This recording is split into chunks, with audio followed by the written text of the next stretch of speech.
大家好，我是扫地僧。我想问一下大家，股票究竟是个什么东西啊？你们当初选买股票的时候，知道自己买的是什么吗？这世界这么多投资的工具，你为什么要选择买股票啊？这些问题如果大家没有想过，我想你大概也会成为股票市场里面其中的一位韭菜吧。很多人只知道低买高卖，但他们赚到的钱从来不能进自己的口袋，为什么？因为他们不断的交易，让他们不断的困在一个死循环里面，就是把赚回来的钱亏了，再把亏的钱又赚回来，然后又亏了，不断的重复，但永远都富不起来。尤其是我们上一代，以前我小时候看见那些叔叔赚了几十万美金回来，以为很厉害，结果他们家依然过得很穷。因为这些钱从来都没有进过他们的口袋，他们就像赌徒一样沉迷在股票市场的大海里面，他们把这说是炒股。那你们知道一家公司为什么要上市吗？上部影片提到，我最近认识了一个投行的老大，他其中的一个工作就是帮一些公司上市的。大家都知道，我们做生意做企业最大的梦想就是把公司弄上市嘛。为了实现这个梦想，这几天我又主动去找那个金融剧院的朋友吃饭了。我和他聊了很多金融赚钱的手段，我最关注的就是怎么利用杠杆去让我的企业发展得更好。然后我们就聊到了一本书，叫做《聪明的投资者》。这本书是让我们当今的股神巴菲特开悟的书籍啊，因为里面直接告诉了我们一家公司与资本市场之间的关系，是他老师格雷勒姆写的。这本书放在我的书柜很久了，我大学的时候就看，然后好久都没有拿起来过。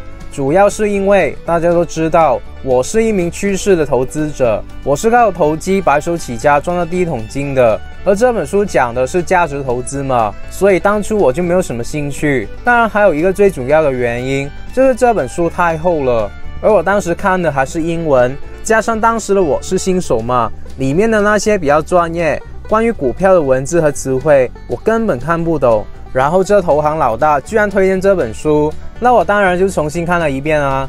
没想到有了一些新的领悟，我发现这本书不仅仅教我们怎么投资，我觉得最重要的是让我们知道资本市场还有股票市场是怎么运作的。这本书本来是教大家投资的书，可是对我来说，这本书教会我的是没钱怎么创业，讲的是比较成熟的融资和做杠杆的方法。当我们知道了这些以后，无论你是要成为投资者还是创业者，都将会开悟觉醒。这样说吧，《聪明的投资者》这本书的理论讲的是无上的致富心法，是这个世界最赚钱的金融手段。本来我还在想要不要公开，但最后还是做了这部影片。所以我敢保证，只要大家能看懂今天这部影片，然后去实践，你的财富将会迅速的累积起来。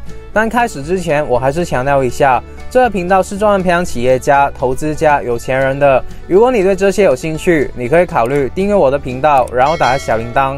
我真心的祝福为这部影片点赞的兄弟姐妹们早日达到财富自由。好了，话不多说，我们直接上干货吧。首先，我们要搞清楚什么是资本市场。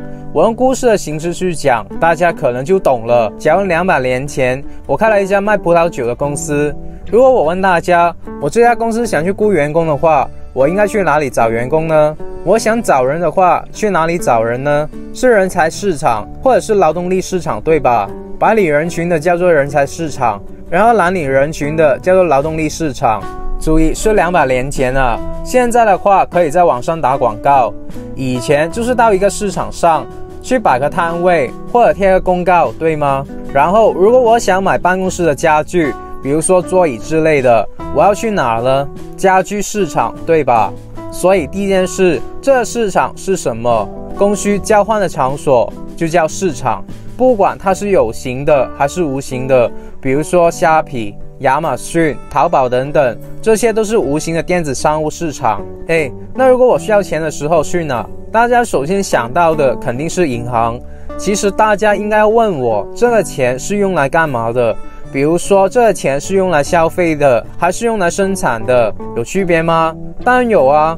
如果这个钱是用来消费的，俗一点去理解，就是为了吃喝拉撒的，是为了生活的，这些钱叫什么啊？就叫钱啊。而如果是用来生产的，就可以理解为我常说的资产，就是为了赚钱的钱。那这种钱叫做什么啊？这样理解吧，钱的妈妈叫做什么？其实就是我们在数学课学习算利息的时候曾提到的本金啊。再学术一点就叫做资本啊。我常说要把你们培养成资本家，你们有没有想过是什么意思呢？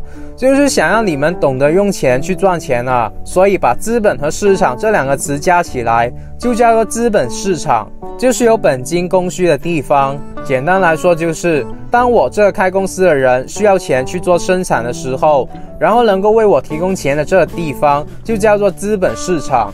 那接下来大家要留心听了，因为我以下说的这些都是这个世界最赚钱的金融手段。那这些手段难吗？我只能说越后面的方法就越难。我们这一辈子不一定能用到最后面的方法，但如果我们能用到最前面的，就已经可以富甲一方了。好了，首先还有一个问题没有搞清楚，就是我这个企业需要钱的时候，然后就去问银行借钱，那这银行就会借钱给我吗？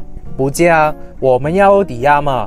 那 OK， 我这个公司有500万的存货，就前期已经投了500万的生产线了，然后我还想要扩大规模，可以怎么办呢？就是上次说的利用杠杆，利用信用啊，我就可以把这500万的葡萄酒抵押了，然后银行说这些货的估值是400万，他们愿意借我400万，然后我每年要付8%的利息，然后我就说行啊 OK 啊，然后就办了这个抵押的手续。那我问大家，我公司跟银行签的这个是什么合同？贷款的合同嘛，这个是债务嘛。一旦我签了这个合同，就相当于我这个公司欠了银行400万，以这个生产线做的抵押，每年要还8%的利息嘛，对不对？银行就是大家常用来集资的资本市场，因为普通人也只懂这样去集资，就是抵押向银行借钱。别小看，这是要拿来买房，杠杆的效益还是挺大的。好，那我签了合同，银行要求5年内还清，然后这几年我的这个酒厂开得特别的好，葡萄酒厂行业的行情特别的好。这时候我发现啊，既然发展得这么好，如果还有钱，我还可以再多开几条生产线啊，还可以赚更多的钱啊。那这时候我只有1条生产线，没有抵押物了怎么办？这时候有个亲戚就说了，这样你不是需要400万吗？你找100个人，每人去借4万，不就有400万了吗？你不就可以开到生产线了吗？而且每个人就4万块而已，也不需要抵押啊，签了协议就完了。对啊，于是我就找了亲戚、朋友、员工，乱七八糟的，凑了100个人，每人交了4万块钱，凑了400万。我问大家，我跟这100人签的协议是一样的吗？一样啊，就是欠他们每人4万块钱，然后还只需要给他们每年6%的利息嘛。OK， 我答应5年后还他们本金加上利息。不过因为这个协议用手签起来太累了，我干脆复印100张好了。其实这是什么？这就是聪明的投资者提到的债券啊。所以债券就是这样演变出来的，只是现在这样做，如果超过一定的金额和范围，就叫做非法集资啊。所以我们现在需要找一些专门帮我们发布债券的金融公司去做这件事啊。就比如说我投行的朋友，但是如果这些人都是你的亲戚朋友，人数也不多，金额也不多，那这样就不算，这只是正常的融资啊。只要你是正常的做项目，你不是骗人就 OK 啦。那这时候有人就会问，我的朋友连4万美金都没有啊，更何况说要借我了。你还说有100个人借钱给你，你身边的人都这么有钱，你也不会很穷啊，还需要问他们借吗？其实这种人说的蛮对的，但我们身在这种富人的圈子里面，我们想穷的话其实都蛮困难的。但我不太同意的是，我们富起来以后就不用借钱了吗？连美国政府都不停地发布债券，我们这些小小的生意人，如果不跟着这个大趋势去走，那怎么活呢？只是我们要还钱，因为我们不是一个国家，不还钱是犯法的。所以我们关注的问题不是要不要借钱，而是怎么才能建立起自己的信任额度，然后合法的融资，让人投资给你，借钱给你。所以我就举办了财富自由品书会啦。我们品书会的标配就是帮大家把一些致富的书籍完全的拆解，然后直接把重点画给你。你这1年内只需要每周花2天15分钟的时间，就可以完全的吸收到100本帮助你达到财富自由的书籍。但这些只是最基本的，真正能帮助到我们财富自由的是我们有一个 Facebook 富人群组，这个社交人脉圈是属于大家的一种无形的资产，因为里面的资源是无穷无尽的，你可以在里面认识你的灵魂伴侣，交流赚钱和读书的心得。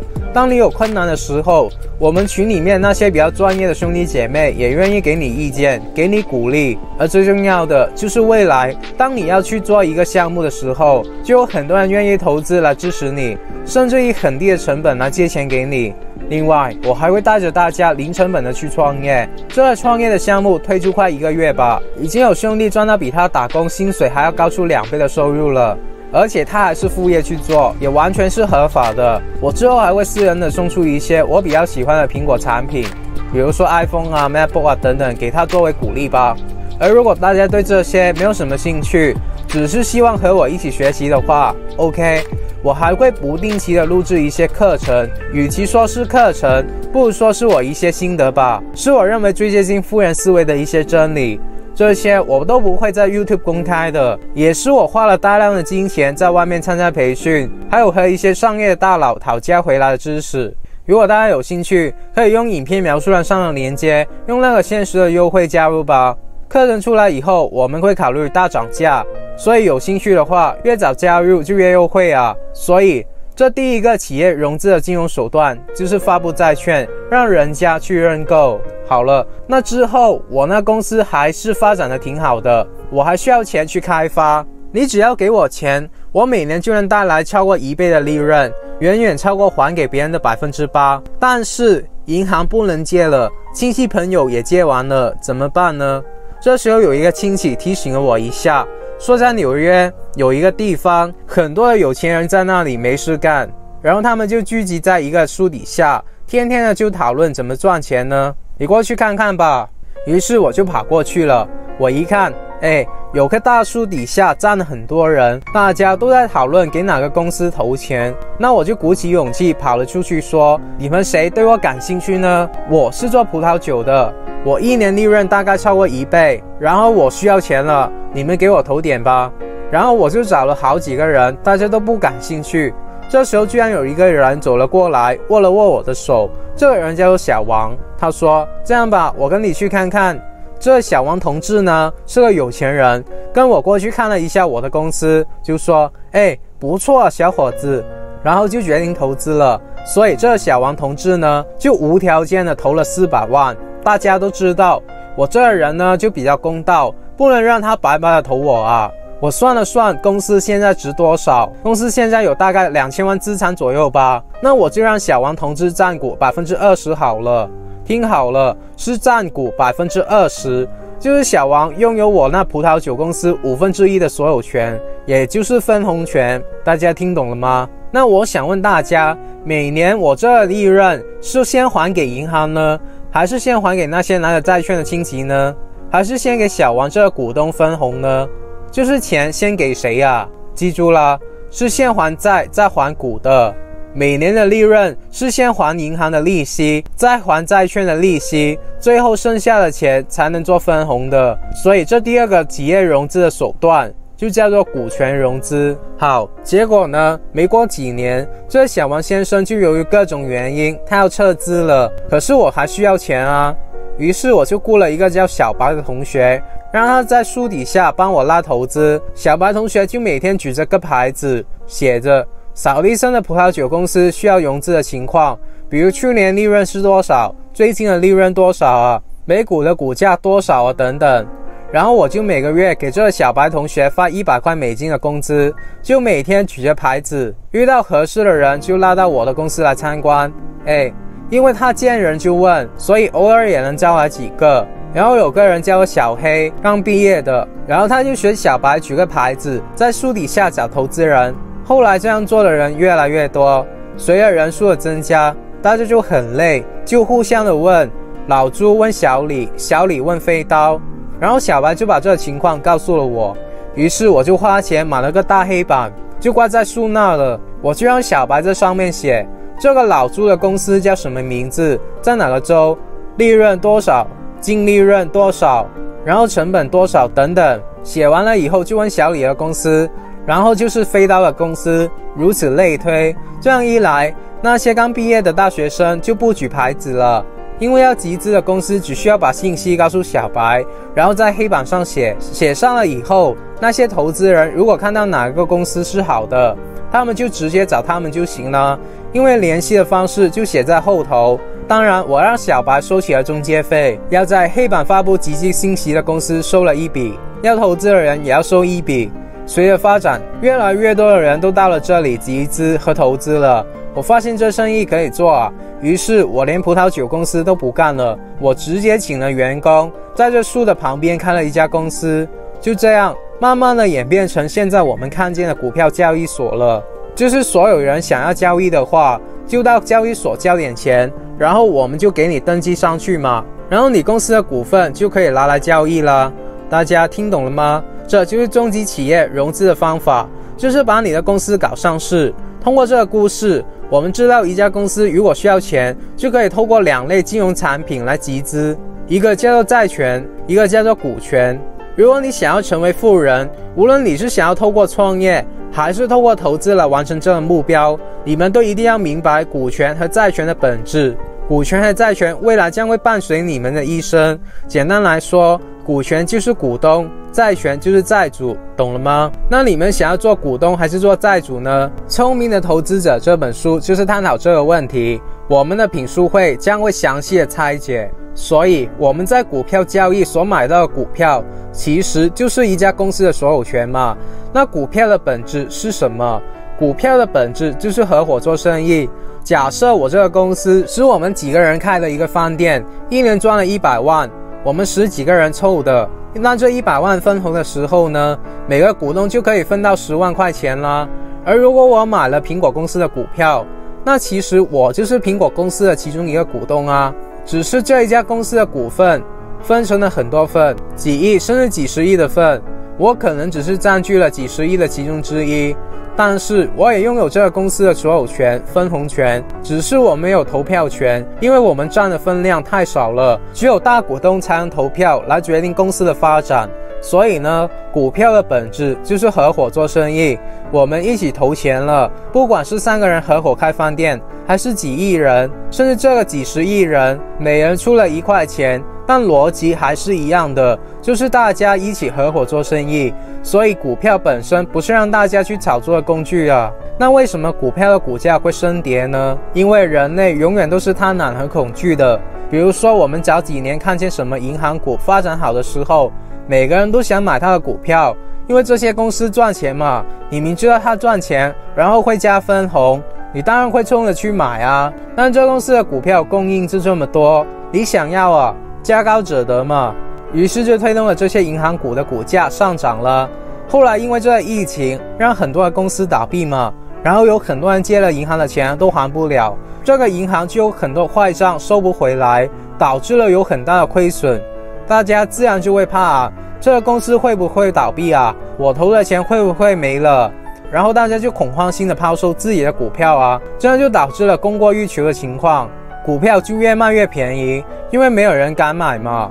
这就是为什么股票的价格会波动的原因。而我们趋势的投资者呢，就是跟随大户的行为去投机，他们买进我们才买，他们要卖我们比他提前去卖。详细的大家可以去看我其他的分享。而价值投资者，他们看重的是一家公司的价值，比如说可口可乐是巴菲特的爱股，因为这东西让人上瘾了嘛。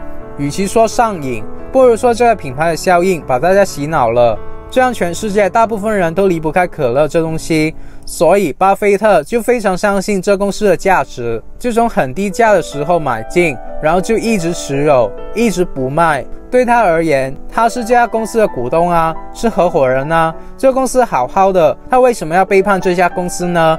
所以价值投资和趋势投资这2个门派是不一样的，心态也是不一样的，但有一个共同的点，就是我们都知道，我们一旦买了这家公司的股票，就是成为了这家公司的合伙人。试想一下，你要投钱去你朋友的雪糕店，你也要去看看这店赚不赚钱吧，你也要去看这店的地段好不好嘛，你也要去看你这个朋友可不可靠嘛。那我们投资股票也是一样的概念呢，千万不要对这家公司一无所知的时候，把自己的钱投进去。就算你能在图表上看到大户买货卖货的蛛丝马迹，但你在买股票的时候，也一定要去了解一下公司的基本面，公司的商业模式是什么，这样才能大大提高你赚钱的胜率，也就是我们投资能赚钱的最重要的一点。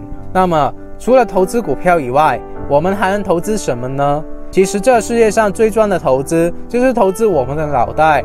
就好像我当初要当 YouTuber， 然后我就花了点小钱去参加小船的 YouTube 课程，3个月左右吧，就达到了超过1万多的订阅，开启了广告盈利的模式，把这点学费都赚回来了。其实我觉得 YouTube 创业还是蛮不错的，大部分人做项目头1年一般就算不亏钱，那想要赚钱也是蛮困难的。但如果成为 YouTuber， 在头1个月就赚到钱的人还是蛮多的，具体的原因我就不说了，大家可以点击影片描述栏上的链接，进入那个网站以后，拉到最下面有一个免费的课程，大家可以自己去了解一下。